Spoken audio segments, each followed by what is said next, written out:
Iya, konvensi ini kan tugas partai modern itu melakukan kandidasi.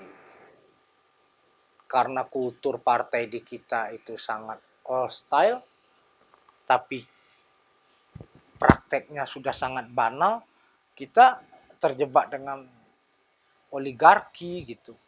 Ya lu lagi. Bahkan di zaman Orde Baru lebih parah ya. Menteng area gitu. Anak menteng semua yang berlaga gitu. Nah, Nasdem khususnya ketua umum memberikan dua hal menurut saya. Selain politik gagasan, ini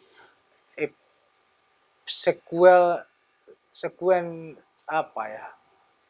Sebuah lanjutan lah gitu dari politik tanpa mahar. Dari politik tanpa syarat ya. Jadi setiap pemilu ke pemilu Nasdem melakukan uh, upgrading itu langkah-langkah politik yang dia tempuh. Kalau pemilu 2014 itu tanpa syarat, habis itu lahir tanpa mahar, scientific approach on policy gitu. Nah sekarang konvensi. Jadi konvensi ini adalah benar-benar kan orang terbatas sekali panggungnya untuk dia muncul menjadi pemimpin nasional. Apa panggungnya ya? Kepala daerah, ya menteri, ketua umum partai. Sangat limited ya, sangat terbatas ya, sangat selected ya. Nah, begitu dia dibuka, artinya kan banyak hal yang muncul. Jadi konvensi calon presiden Partai Nasdem ini adalah panggung elektoral bagi tokoh-tokoh yang potensial. Bukan hanya bagi mereka yang sekarang sudah terpapar gitu ya, yang sudah nongol gitu. Baik itu top 10, top 3, apapun itu. Ya bayangkanlah ada seorang tokoh dari timur sana yang berkulit hitam kata Pak Surya yang keriting rambutnya muncul dan dilihat oleh orang. Itu demokrasi itu digerakkan oleh harapan, hope gitu. Dia harus melahirkan harapan-harapan baru, memunculkan, menampilkan tokoh-tokoh baru. Nah, siapa yang mengenal Pak Jokowi sebelumnya? Kan butuh panggung. Nah, sejauh ini panggung kita sangat terbatas, bahkan cenderung monoton gitu. Nah, di sini kemudian Nasdem menyediakan panggung untuk kemudian berkontestasi satu sama lain. Dan sisi yang lain yang paling luar biasa adalah dalam hal ini kita harus respect, hormat pada seorang Surya Paloh.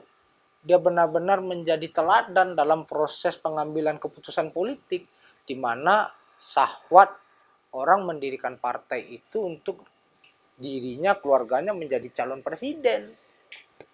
Tapi dia mempersembahkan itu, memberikan karpet merah itu, karpet biru itu kepada putra-putri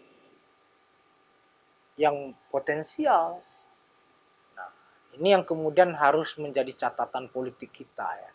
Jadi ini satu kelanjutan politik gagasan, yang kedua keteladanan, dan yang paling penting adalah ini tradisi kandidasi ini adalah tradisi yang sehat.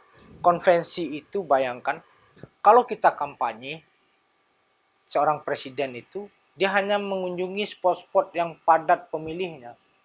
Kapan dia mau ke Papua sana, ke Manokwari sana, itu cuma gimmick-gimmick aja. Tapi dengan adanya panggung konvensi, semua persoalan bisa kita diskusikan. Semua dialog akan bisa kita lakukan. Jadi ini adalah ajang yang benar-benar untuk kemudian dialog kebangsaan. Itu yang paling menarik dari konvensi Presiden Partai Nasdem.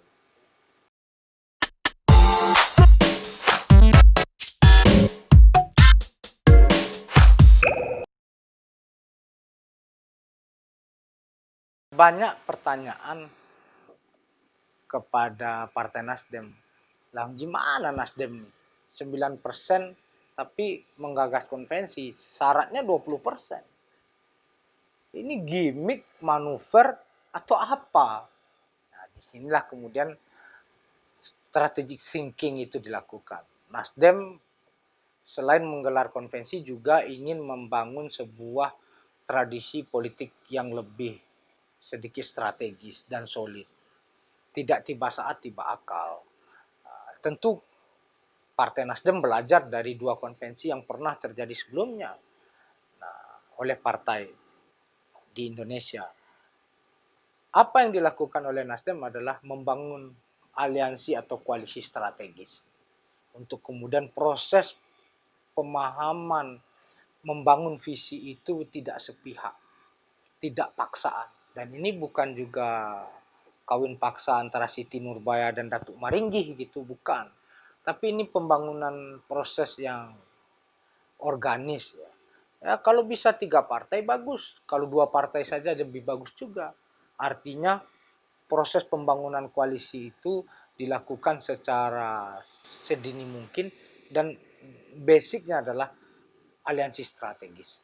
Jadi Nasdem secara gradual melakukan 2 pekerjaan besar, melakukan konvensi dan sekaligus memastikan tiketnya dengan membangun blok politik. Inilah blok politik ini yang kemudian menawarkan siapa yang akan diusung. Jadi sekaligus dalam setiap lompatan-lompatan tawaran itu ada sebuah nilai-nilai baru, ada sebuah praktek-praktek politik baru.